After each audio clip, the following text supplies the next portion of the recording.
Hello there, welcome to the Saroy channel. I'm so delighted you've joined me this evening, wherever you are in the world. And I want to send my special love to all my subscribers. You guys all rock. Thank you for your continued support and encouragement of this channel. I'm just so blown away by just how brilliant you guys are. Thanks so much. And I just want to say it's just such a privilege to share these amazing stories with you.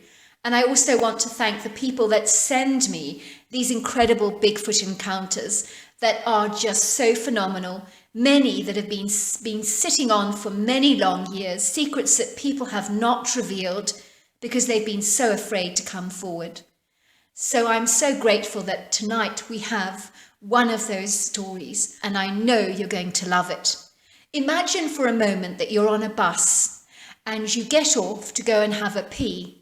And when you turn around, you find that the bus has left you far behind and you're in a remote area and you don't have a cell phone and there's no one around and you cannot flag down a car because there is no car to flag down.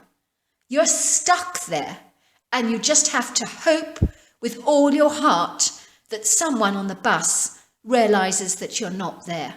So let's get started. You're going to love the story. Dear Sarah, I was 15 years old in 1987, and I was living with my parents in a high-rise apartment in the middle of the Big Apple. I loved the vibrancy and drama of city life. There was so much going on in New York, and the social life and shopping were utterly brilliant in those days, and I'm sure they still are.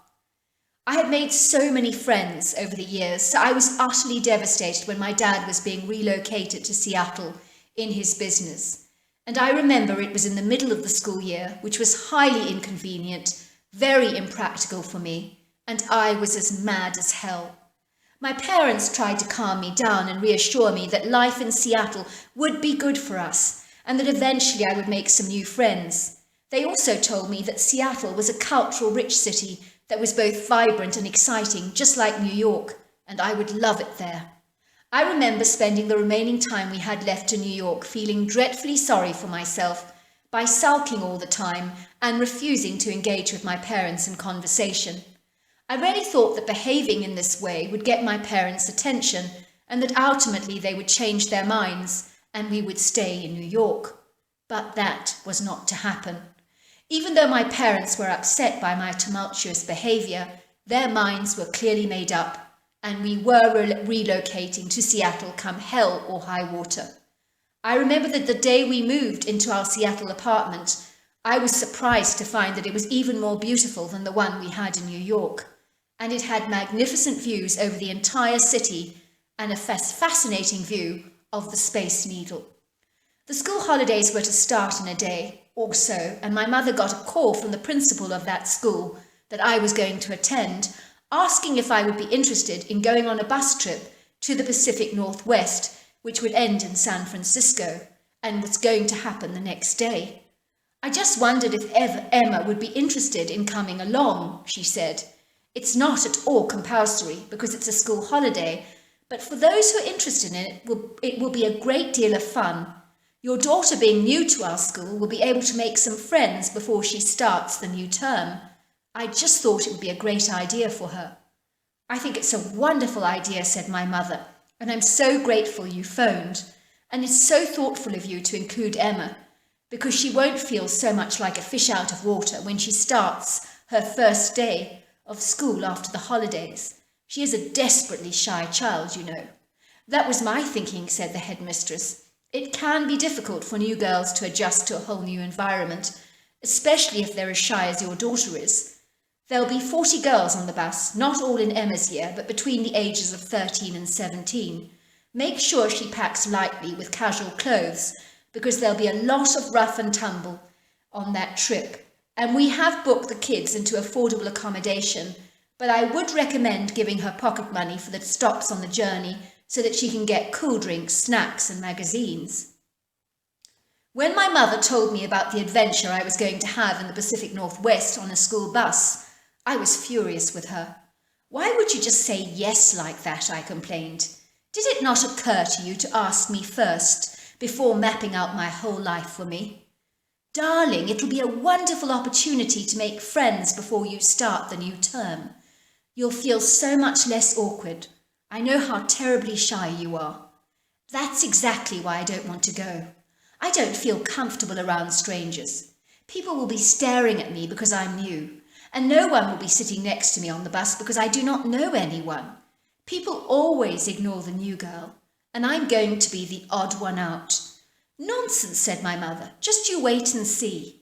You're going to have a wonderful adventure, and you'll never regret going. I promise you that. That afternoon, my mother took me shopping for new casual clothes because I think she wanted me to have a positive experience in Seattle, and she definitely wanted to bribe me. We then went to the fish market there and watched the men throwing fish at each other, and my mother reached out and caught a huge fish from one of the fishmongers, which impressed him so much, and then she bought it. We then went to the local coffee shop where my mother treated me to a chocolate cake and a double thick chocolate milkshake. She really was in bribery mode. That night I was packing a small suitcase with the casual clothes we had brought, including a couple of brand new sneakers. She also got me a new handbag, which she told me I was to keep permanently slung over my shoulders. My mother stuffed my purse with a generous amount of money, and she packed a flashlight in there, as well as a few edible snacks and a notepad and a book to read on the trip. The following morning my mother took me to the local school where there was a handful of girls piling onto the bus. I said goodbye to my mother, and then I made my way to the back seat. I wanted to be as far away from the other kids as I could possibly be. I was feeling very self-conscious and desperately insecure, and wishing with my whole heart that the ground would swallow me up. As I imagined, all the girls getting on the bus knew each other and were talking excitedly among themselves about the trip. "Thank goodness it's the holidays," said one girl. "I'm so excited about the trip. I've always wanted to go to San Francisco." "My parents were not going to let me come," said another, "but I got them to change their mind after my disastrous baking attempts when I left the kitchen looking like a bomb had exploded. They couldn't wait for me to go after that." The idle chit-chatting lasted for a while, until a formidable teacher got onto the bus, and she looked decidedly stern. It was amazing how everyone just suddenly shut up. You could sense that all the children were afraid of this woman, and you could literally hear a pin drop. It became so quiet. I think the woman was in her late 60s, and she was willowy and thin with an angular face and a long beak-like nose and wide brown hawk-like eyes. She was wearing a no-nonsense black suit with a white button-up shirt that was pinned together with a cameo brooch. She started reading the names on her list. Mary Shabby, present please. Elaine Macpherson, present please. Eloise Swanepoel, present please. Jane Hutchinson, present please. And it went on like that. I noticed she did not call out my name, but I imagined the headmistress had forgotten to put my name on the list, and I was not going to embarrass myself by raising my hand and telling her that she had not called out my name. Suddenly another girl got on the bus and raced to the back where I was seated, and then she sat down close to me. She had brown pigtails and fair skin with cheerful blue eyes. I could see by the smirk on the older woman's face that she was not best pleased by this sudden late arrival. "I do not appreciate people arriving late," she snapped. "It is utterly unacceptable being so discourteous like this." "I'm sorry," said the girl, flushing pink with embarrassment. "Next time, if you pull a stunt like this, you will be excluded from the trip," said the woman. Suddenly, her horrified attention was diverted to a young girl chewing gum, and the woman's mouth turned upside down into the hugest skull I've ever seen. "Avril, spit it out," said the woman. "No one, I repeat, no one will be chewing gum on this trip. It is a disgusting habit. If I catch anyone chewing the stuff, there will be big, big trouble. Understand?" Everyone nodded, and the curt woman seemed finally satisfied. She nodded to the driver, then turned to him and told him to start driving, and he wasted no time in manoeuvring the bus out of the school driveway onto the open road, where our journey suddenly began. "Hi," said the girl sitting next to me. "I guess you're also new here." "How do you know?" I asked. "Because you're hiding on the back seat, silly." "Is it that obvious?" I asked. "Well, I've spent my life being the new girl over and over again," she said. My father's relocated 8 times due to his job, and so we've spent our life bounding from one state to another. It's really horrible because you never make permanent roots. And just when you start to make friends, off you go again to another location. It's an utter nightmare. You've been to 8 different schools, I asked, looking at her in horror. Yep, she said, and let me tell you, it sucks being the new girl. What's your name, I asked. Nora, she said, and yours? Emma, I replied. Emma Fletcher. It was not long before Nora and I were engaged in a long, interesting conversation, and I found out that she was also starting the new term in my year, so I knew that my mother was right. At least I'd feel less like a fish out of water, because I had a new friend who was in exactly the same boat as I was, and maybe she could teach me a thing or two about fitting into a brand new school. The bus trip was not so bad, although I did find the bobbing movements of the bus caused me to fall asleep on multiple occasions, and I even noticed the stern teacher who was in charge of us had nodded off a few times herself, much to the amusement of all the girls on board. The bus regularly stopped at different locations for refreshments and toilet breaks, and on the first night we stayed at a place in close proximity to the Olympic National Park, and the second night was spent in Portland, and the third night was spent near Reedsport. But it was in the afternoon of the 4th or 5th day that things went badly wrong. My recollection of exactly what day it was and the exact place is a little hazy and faded, and I apologise for that because it was a very long time ago. I do remember that the area was close to the Redwood National Park, if that helps at all. Suddenly one of the girls felt like throwing up violently, so the teacher asked the bus driver to pull off to the side of the narrow red dirt road.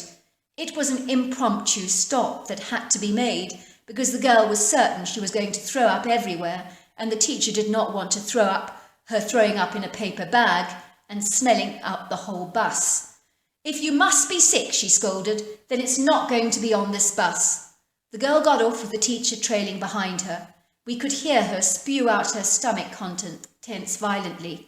It was then that Nora prodded me, telling me that she needed to desperately pee, and we should take this opportunity to get off the bus and then on before the teacher saw us. So that's what we decided to do.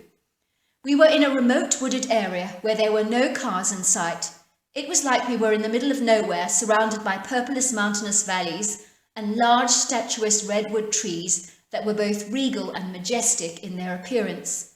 Nora and I dashed over to a very large redwood tree in the clearing, where she proceeded to attend to her business. Then suddenly we heard the sound of the bus engine starting up and moving away. In horrified realization of what was happening to us, we ran after it as fast as we could, trying to flag it down, but the bus moved away into the distance, leaving us far behind, staring in horror. I was devastated about what was happening to us, and it was the worst feeling in the world because being left behind like this was terrifying. For a moment I just stood there in a shocked silence, not daring to say a single word. It was Nora that broke the silence. "Did that really just happen?" she said. "The bus has just left us behind, just like that?" I looked at her in horror and said, "What are we going to do?" Nora assured me that the bus would come back for us, but I was not as optimistic as her. After all, Nora and I did not have our names on the teacher's list that she would invariably use later to call out our names of all the children on the bus. Worse still, we were new to the school and had not mingled with the other kids over the last couple of days, but hung around together. And then we were sitting in the very back of the bus, where we were barely noticed by anyone. "I cannot believe this has actually happened," I said to Nora. "It could be ages before anyone discovers that we are actually missing." "Do not be so negative," said Nora. "I'm sure someone will notice we are missing." Nora was optimistic, but I was feeling very uncertain about our precarious situation. We could not flag down a car, as the area was off the beaten track, and there was no traffic. Besides, if we moved away from the spot, the bus may not find us if it turned around to come and get us. Worse still, we had no cell phone communication in those days, like they do today. So we had no choice but to hang tight and wait. That was all we could do. Nora and I both sat down on the ground, our backs seated up against a large redwood tree for support. I remember that I had a few snacks in my bag, as well as a flashlight, which I hoped I would be of use during our potentially long wait for help. And believe me, they were. Fast forward several hours, and Nora and I knew that help was not coming. Well, not immediately at least. We assumed that we had well and truly been forgotten, and we now knew that we faced the very real, daunting, alarming possibility of spending the night out in the open without cover, exposed to the elements and to dangerous wild animals. Luckily, it wasn't cold, but it really did not make it any the less scary for us. I was just grateful that I was not entirely on my own. It suddenly became dark very quickly in the valley, but I was relieved to see that there was more light than usual, because it was a half moon. We both did look up at the night sky and admire the Milky Way. If our situation was not so unfortunate, we may have enjoyed the glorious, beautiful night. You could hear the sounds of crickets and frogs in the valley, and the occasional hoot of an owl. I shuddered to think what was out there. Maybe a hungry mountain lion was loitering around, or even a coyote or a bear. I tried to push those terrible thoughts aside and imagine myself at home. Returning to Seattle now seemed like a very desirable proposition. I just wanted to be away from this horrible, creepy place that seemed to have a menacing vibe about it. Suddenly I noticed that the chorus of frogs and cricket sounds had receded, and everything became very still. The quietness was deathly and was extremely disconcerting, especially when you've been left on your own. I felt almost at once that something was wrong, and I could tell by Nora's expression that she also felt it. "Did you see that?" she asked, looking at me aghast. "See what?" I asked. "I don't see anything." "Red eye shine," she said. "From the trees over there," she said, pointing to an area on the left. "Did you see it?" she cried out. "It's freaking me out." "It's probably an owl," I said, feeling secretly a little uneasy, but not wanting to show it. "That's no owl," she said. "There's no branch there. It has to be tall." "Stop scaring me, Nora," I scolded. Is it not frightening enough out here already, without you making all this stuff up?" "But I'm not," protested Nora. "There is something there. I do see red eye shine." At that very moment we heard a twig crunching, and that was the most terrifying sound to hear when you're all on your own in a remote spot. It is terrifying. "Did you hear that?" I whispered. Nora nodded. "And whatever it is, it's coming this way." All I can say to you was that it sounded like a very heavy man wearing boots was coming towards us, because whatever or whoever it was, they were walking on 2 feet. That was clear. Nora and I immediately hid behind the redwood tree to take cover, because whoever this intruder was, we were certain that it was both powerful and dangerous. We didn't get the impression it was human, even though it was walking on 2 feet. Suddenly we saw this very dark form gliding towards us, and this creature appeared to be enormous. In the moonlight we could see the dark humanoid shape and the long arms, as well as the red eye shine that Nora had mentioned earlier. The creature must have seen us, I thought, and the fear was so terrible it was causing me to hyperventilate. My anxiety was off the charts, and I was shaking so much that Nora had to slap me hard to shake me out of it. "Stop drawing attention to yourself. Do you not know? Wild animals can smell fear a mile off." Before we knew it, we heard a pair of heavy feet standing in front of the redwood tree where we were hiding, literally just yards away. We heard these heavy feet suddenly stop, and whoever it was appeared to be still for a moment. "I told you it knows we're here," I whispered to Nora. "What if it tries to kill us?" Then we heard the feet moving towards where we were standing, and we saw this creature's dark, deep-set eyes looking down at us from a great height, and we could see that red eye shine, which appeared almost menacing. We were squatting down on the ground, looking up at this huge, humanoid, hairy ape, with our terrified eyes, in the full light of the half moon. Our eyes were locked in with this creature, as it studied us with a look of surprised shock on its face. If I were to read the expression, it was saying, "What on earth are you doing out here in the middle of the night like this?" This creature, I realised quickly, was a pregnant female. I would say she must have been 7.5 feet tall, 600 pounds, 4 feet across, and was covered in long, dark hair. The long face was shaped like a bullet, and it literally sat on the shoulders like an egg on an egg cup, because I did not see any evidence of a neck. The shoulders and arms were dense with muscles. She had small, dangling, full, hairy breasts, and her pregnant, rounded belly was very extended, as if she was heavily pregnant. I noticed that the legs were shorter than the torso area, and the arms were exceedingly long, with hands that could literally touch the feet without needing to bend over. The face of this creature had a strong human resemblance to it. The dark nose was very flat and pug-like, the mouth slightly wide, and the deep-set eyes were brown and curious.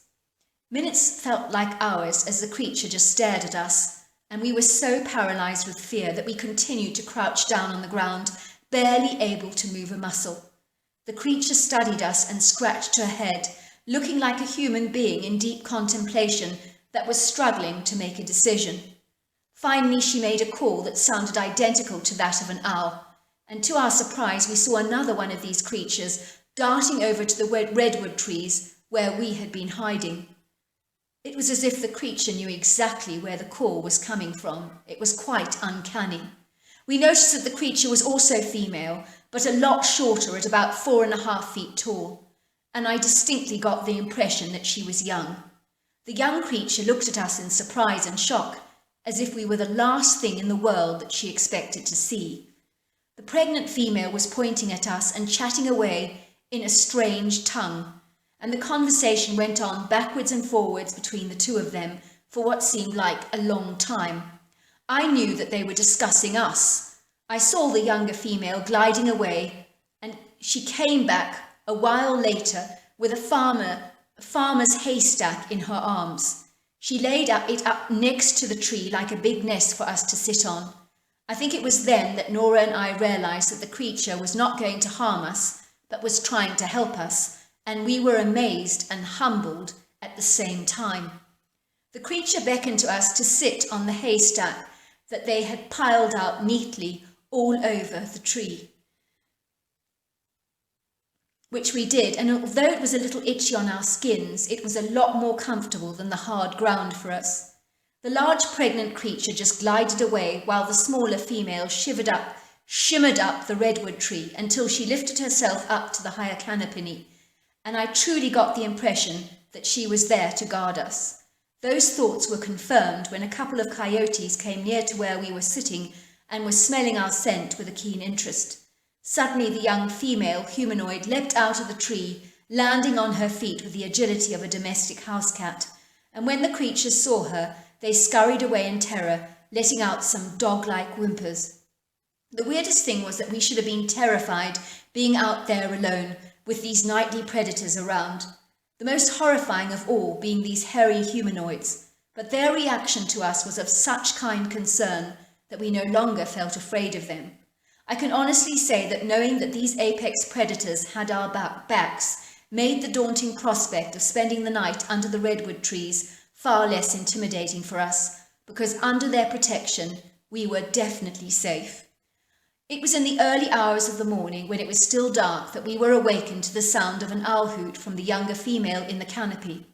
In response to the call came the pregnant female within what seemed like seconds, because she moved with a speed easily as fast as a cheetah. She started chattering at us excitedly and pointing with her long arms towards the narrow dirt road.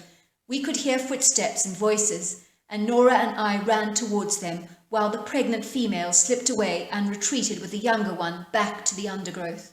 I tried to wave, but they had vanished from our sight. It was the police. They had been looking for us after one of the girls who had been on the bus noticed we were missing at dinner time. Someone went to call us only to find that we were nowhere to be seen, and so the police had been alerted. Luckily, we were not far away from the hotel we were to stay at that night. I will never forget how those two hair ape-like humanoids came to our rescue like two guardian angels that night. For many years, Nora and I would ask each other what on earth the creatures were that rescued us. We really believed in a strange way that they were almost angelic. We both tried to tell our parents about the humanoid apes that had helped us to stay safe that night, but no one believed our story because creatures like that just didn't exist in documented science, and so our accounts were just dismissed as being untrue out of hand.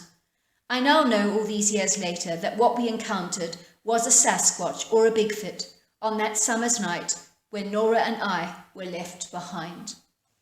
All I can say is that is the most unbelievably wonderful story. And I have heard so many stories of female Sasquatches, it does seem to be the females, that reach out. They've got, and I mean, here is this woman, she's a heavily pregnant Sasquatch. She must be flooded with those female nurturing hormones. And she sees these two young girls, and her huge desire is to protect them. And I think she was talking to the other Sasquatch and saying, you need to guard these two youngsters and make sure that they're safe. And when those two coyotes came close to her, she made sure that she got rid of them. So she clearly was protecting those young girls. And of course, as usual, Bigfoot stories are so often dismissed and not believed. And that's what happened in this situation. So it doesn't make it easy for people to come forward with their encounters. Anyway, I hope you enjoyed that. Until next time, goodbye and good night.